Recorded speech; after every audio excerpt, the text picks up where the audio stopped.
What's going on, guys? It's Gizmodic here.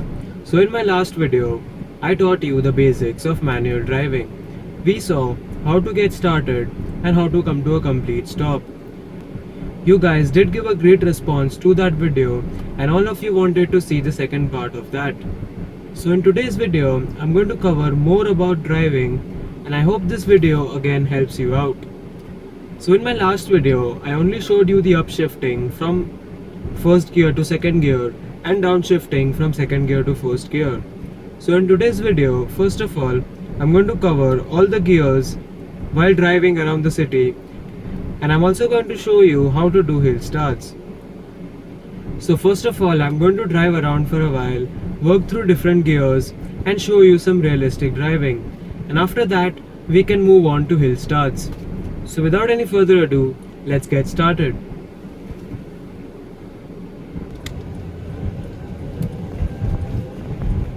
So right now I'm in second gear,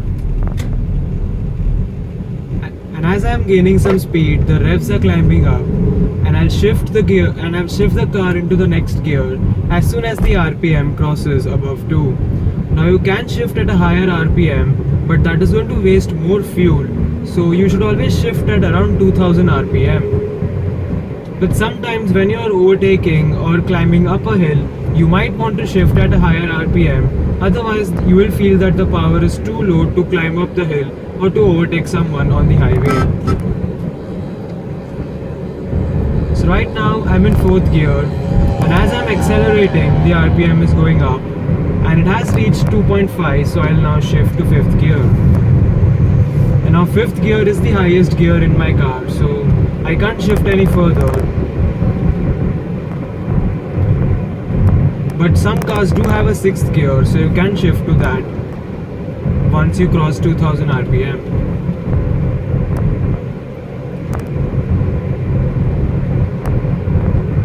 You should always see the mirrors on the left and on the right, and as well as the mirror that's there at the center of your car, and make sure that no one's around when you make a lane change.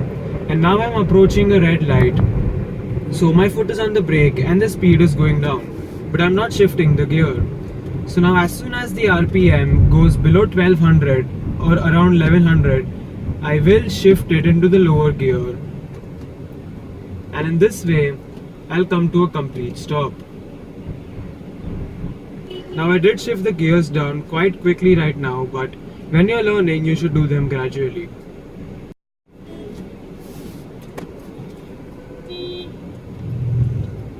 So now there's a green light ahead, and I have my right indicator on because I want to take a right turn. So that reminds me that you should always use your blinkers when you're driving, because using your blinkers will make the other drivers around you aware of your next move. Not doing so might lead you in some unfortunate situations sometimes. So you should always use your blinkers when you're making a turn or you're making a lane change. So now again, this time I'm revving the car quite hard, and as you can see, it makes quite a bit of noise and you also waste a lot of more fuel. So you should always shift at around 2000 RPM for the best fuel economy.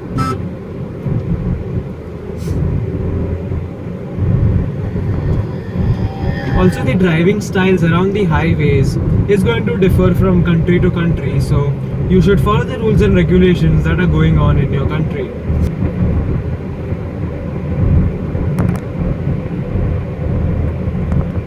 So now, since I need to go to left, I'll put my left blinker on and slowly start shifting towards left while checking the left mirror as well. Now as I'm approaching a turn, I'll slow down my car, and since my RPMs are tripping down, I'll go to the next lower gear. And now again, since I'm slowing down, I'll shift into second, making a turn, and now as you exit the turn, you should accelerate out.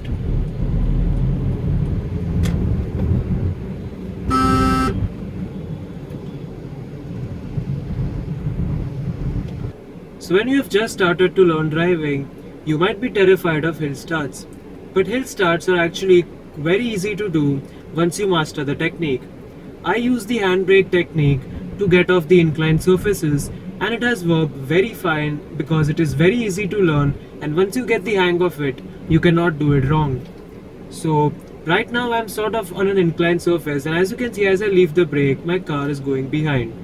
So to get started, first of all, make sure that your car is in neutral and pull up the e-brake so that your car does not move.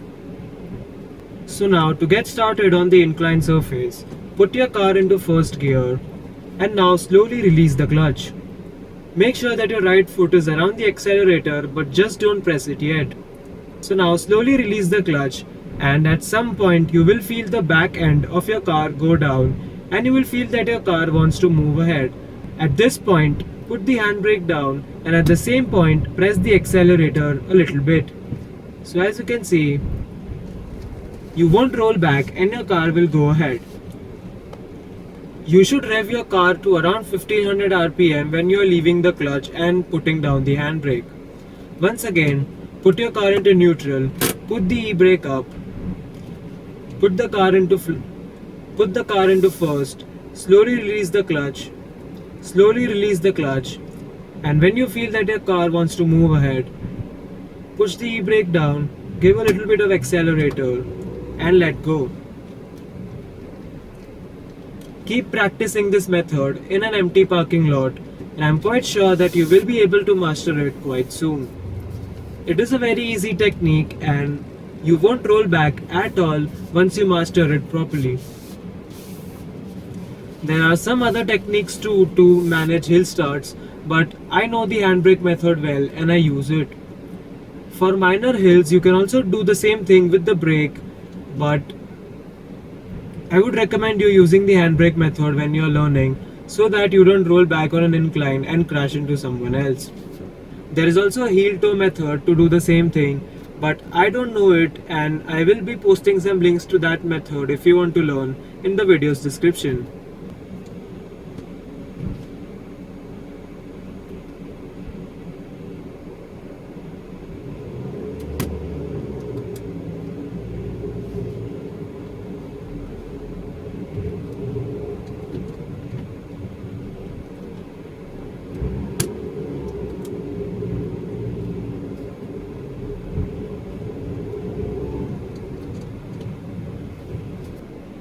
So this concludes my second part of how to drive a manual car. In the first part, we saw the basics of getting started and how to come to a complete stop. We also saw the basics of upshifting and downshifting, and in this video, we did some more in-depth upshifting and downshifting, and we also saw how to get started on the inclined surfaces. In the next part, I'm going to cover some common mistakes that are done by anyone who drives a manual car. So if you'd like to see it, then do let me know in the comments. Also, if you have any doubts or queries about the methods that we did today, then do let me know in the comments. Please like the video if you liked it, and please share it with your friends. Thanks for watching this video, and I will see you guys in the next one. Peace.